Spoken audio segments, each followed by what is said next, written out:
नमस्कार, उदयपुर न्यूज में आपका स्वागत है। आपके साथ मैं हूं कृतिका चौबीसा और आप देख रहे हैं हमारा खास कार्यक्रम बिसात 2022, जहां हम पूर्व अध्यक्षों से, पूर्व छात्र संघ नेताओं से आपको रूबरू करवा रहे हैं। साथ ही अभी जो दावेदारी पेश कर रहे हैं और आज नामांकन भी दाखिल हो चुका है, तो दावेदारी पेश कर रहे लोगों से भी हमने आपको रूबरू करवाना शुरू कर दिया है। अभी इस वक्त हमारे साथ स्टूडियो में मौजूद है विष्णु रेवारी, जो एबीवीपी से उपाध्यक्ष पद की प्रबल दावेदारी कर रहे हैं। आपका बहुत बहुत स्वागत करते हैं उदयपुर न्यूज में। सबसे पहले जानना चाहते हैं कि क्या कुछ काम आपने बच्चों के बीच में रहकर किए हैं ताकि जो स्टूडेंट्स हैं वो आपकी तरफ अट्रैक्ट हों। आप, क्योंकि कहा जाता है कि छात्र नेता वो होता है जो स्टूडेंट्स के बीच में रहे, तो क्या कुछ काम आपने अब तक किए हैं?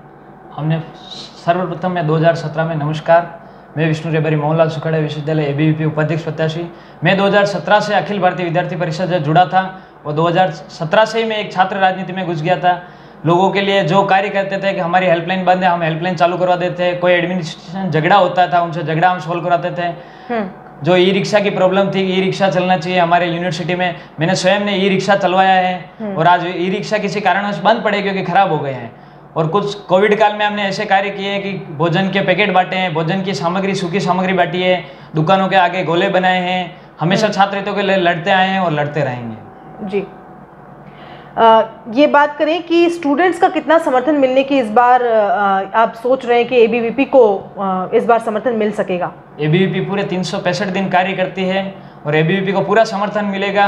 एबीवीपी का हर पैनल और पूरे प्रत्याशी पूरा पैनल निकालेंगे, क्योंकि एबीवीपी ऐसा है जो हर व्यक्ति का काम कराती है। कोई यूं नहीं देखी ये आदमी इस पैनल का है या इस संगठन का है।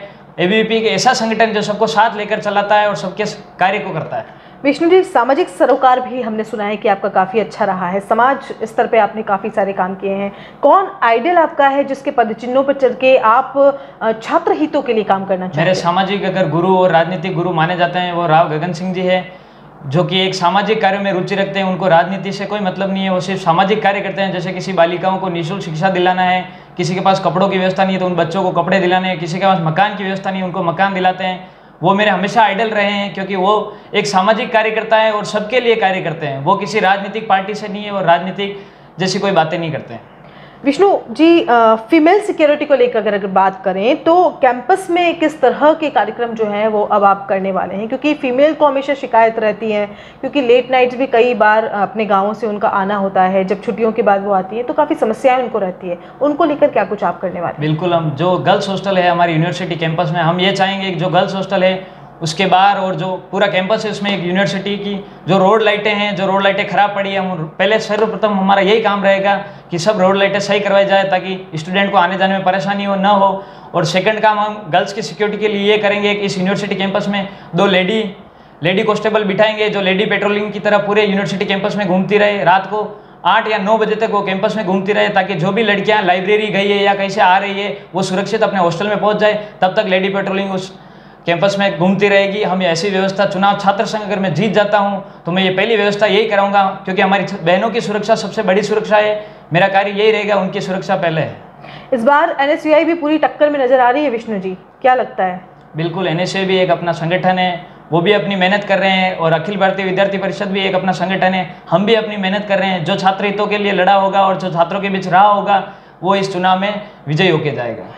शुरू से स्टूडेंट्स की समस्याएं ये रहती हैं कि एडमिशन को लेकर कोई समस्या आ गई, एग्ज़ाम को लेकर आ गई, एग्ज़ाम हो जाते हैं तो रिजल्ट नहीं आता है, तो वो समस्या जस की तस हमेशा बनी रही है। जो भी छात्र संघर्ष समिति या एबीवीपी या जो भी हमारे संगठन हैं वो निकल कर आते हैं, उनसे कोई कैंडिडेट्स आते हैं तो वो हमेशा यही दावे करते हैं कि इन समस्याओं का समाधान हो जाएगा, लेकिन वो जस की तस है। इस बार क्या ऐसा एबीवीपी खास करने वाली है जिससे ये कहें कि समर्थन आप लोगों की तरफ जाए? बिल्कुल, हम पहला कार्य यही करेंगे, जो एडमिनिस्ट्रेशन की व्यवस्था है उसमें कोई व्यवस्था सब ठीक है, कोई कार्य होता है लेकिन धीमी गति से होता है। स्टूडेंट आता है चित्तौड़ से तो उसको 3 बजे तक बिठा के रखते हैं क्योंकि स्टाफ की कमी है। हम पहला कार्य ये करेंगे, हर एक विभाग में, कला महाविद्यालय का हो गया चाहे विज्ञान महाविद्यालय का, हम हर एक विभाग में स्टाफ की बढ़ोतरी करवाएंगे ताकि कोई भी कार्य हो उनका 1 घंटे में कार्य हो जाए। जो चित्तौड़ से आया है वो वापस चित्तौड़ 1 घंटे के बाद वापस चित्तौड़ के लिए निकल जाए। हम ऐसा कार्य करेंगे कि हर स्टाफ में, हर विभाग में 4-5 स्टाफ एक्स्ट्रा लगवाएंगे। इसके अलावा और क्या है आपके मन में जो आप चाहते हैं कि आपके स्टूडेंट्स जाने उस बात को?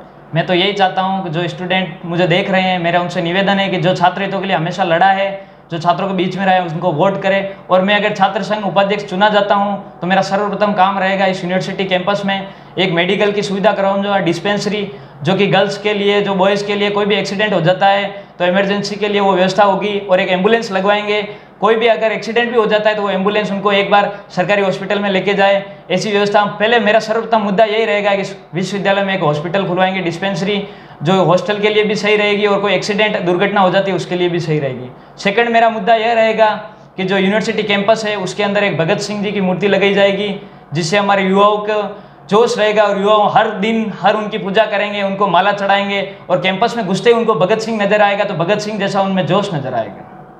बिल्कुल, इसके अलावा और कुछ ऐसी बातें हैं? हम तीसरा ये करेंगे कि जो ई रिक्शा बंद पड़े हैं, लोग कहते हैं उस ई रिक्शा का खर्चा बहुत है, उनको नहीं चला पाएंगे हम, खर्चा इतना नहीं होता। मैं पहला मुद्दा ये रख लूंगा कि ई रिक्शा, क्योंकि जो हमारी बहनें हैं हॉस्टल में रहती है वो यूनिवर्सिटी कैंपस से पैदल जाती है, लगभग 500-700 मीटर उनको पैदल चलना पड़ता है, तो हम ई रिक्शा नए मंगवाएंगे, चाहे उनको नगर निगम से दिलवाने पड़े चाहे विश्वविद्यालय से दिलवाने पड़े, हम इनको ई रिक्शा दिलवाएंगे। और 5 ई रिक्शा हम उस यूनिवर्सिटी कैंपस में अगली 27 सितंबर तक यूनिवर्सिटी कैंपस में ई रिक्शा जरूर चालू करवा के दूंगा।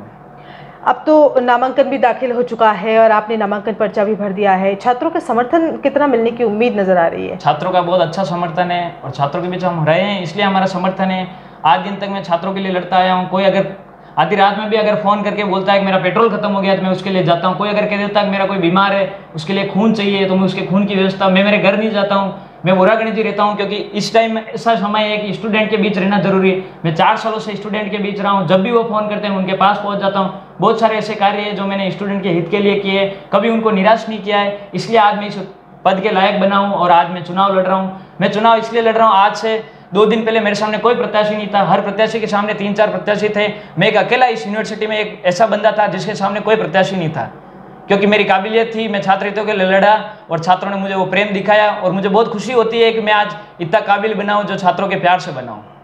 तो एबीवीपी से विष्णु रेवारी जो उपाध्यक्ष पद के दावेदार हैं उनसे हमने बातचीत की और वो ये दावा कर रहे हैं कि चूंकि वो बच्चों के बीच में रहे हैं, छात्रों के बीच में रहे हैं और उनकी मुश्किलों का जो हल है वो विष्णु और उनकी टीम ने बहुत अच्छे से किया है इस बार, इसलिए वोट उन्हें मिलना चाहिए और प्रबल दावेदार भी वो निकल कर आ रहे हैं। अभी भी साथ में इतना ही, दीजिए इजाजत, नमस्कार।